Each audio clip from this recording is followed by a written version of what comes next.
গ্রামে ছিল না চলাচলের সড়ক পথ, বারবার জনপ্রতিনিধি আর প্রশাসনের কাছে ধর্নায়ও মিলেনি বরাদ্দ।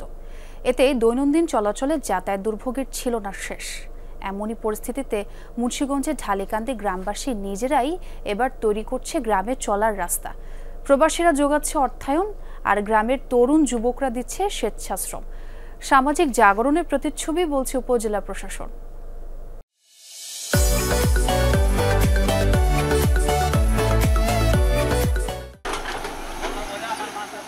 ভ্যাকুম মেশিনের সাথে সমানতালে কোদাল, শাবল দিয়ে চলছে রাস্তা নির্মাণের কাজ। এমন চিত্র মুন্সিগঞ্জ সদর উপজেলার ঢালিকান্দিতে। তবে সরকারি বরাদ্দে নয়, নিজেদের উদ্যোগে রাস্তা নির্মাণ করছে এলাকাবাসী। স্থানীয়রা জানায়, বছরের পর বছর জনপ্রতিনিধি আর সরকারি দপ্তরে ধর্ণা দিলেও মিলেনি সুফল। দুর্গম গ্রামটিতে যাতায়াতে চরম দুর্ভোগ পোহাতে হয় এলাকাবাসীকে। এমন পরিস্থিতিতে নিজ উদ্যোগে রাস্তা বানাচ্ছে তারা। আর্থিক সহযোগিতা করছে প্রবাসীরা। রাস্তাঘাট কিছুই পাই নাই, ব্রিজ পাই নাই। এখন আমরা নিজের উদ্যোগে প্রবাসী কল্যাণ আমরা করতেছি কাজটা। ডাক্তারখানা যাওয়া যায় না, কোনো গাড়ি নাই, পথ নেই, আমার রাস্তা কোনো কিছু নেই। আমরা বিগত বেড়েছি। আমরা তরুণরা বিনা স্বার্থে এলাকার উন্নয়নের জন্য এই রোদের মধ্যে কাজ করতে আছি। আমাদের উদ্দেশ্য এটাই যে জনগণের ভালো হোক। সড়কের কাজ শেষ হলে উপকার ভোগ করবে ৮ গ্রামের মানুষ। এতে বেশ খুশি স্থানীয়রা। তবে রাস্তার পাশাপাশি খালের উপর সংযোগ সেতুর জন্য সরকারের প্রতি আহ্বান স্থানীয়দের।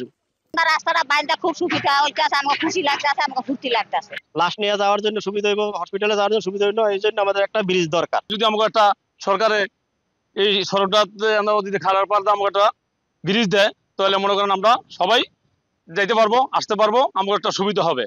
উপজেলা নির্বাহী কর্মকর্তা বলেন, এমন উদ্যোগ সামাজিক জাগরণের প্রতিচ্ছবি। পরবর্তী প্রয়োজনে পাশে থাকার আশ্বাস দেন তিনি। তারা অনেক দূরে এগিয়ে গিয়েছেন নিজের চেষ্টায়। এটা নিঃসন্দেহে আমরা বলবো যে এটা সাধুবাদ পাওয়ার মতো একটা কাজ। এখন আমরা যদি তাদের সাথে থাকতে পারি, আমরা মনে করব আমরা নিজেদেরকে সার্থক মনে করব তাদের পাশে থাকতে পারলে। তো আমরা চাই তাদের কোনো এক কার্যক্রমের অংশ হতে। ১.৫ কিলোমিটার রাস্তাটি তৈরিতে অর্ধ কোটি টাকা ব্যয় হচ্ছে বলে জানান এলাকাবাসী। প্রবাসীদের আন্তরিকতা আর নিজেদের প্রচেষ্টায় ঢালিকান্দিতে তৈরি হচ্ছে এই সড়ক। চলাচলের এই পথ আরো সুগম করতে বাকি সংকটটুকু নিরসনে সামনে এগিয়ে আসবে সরকার, এমনটাই প্রত্যাশা এখন এলাকার সকলের।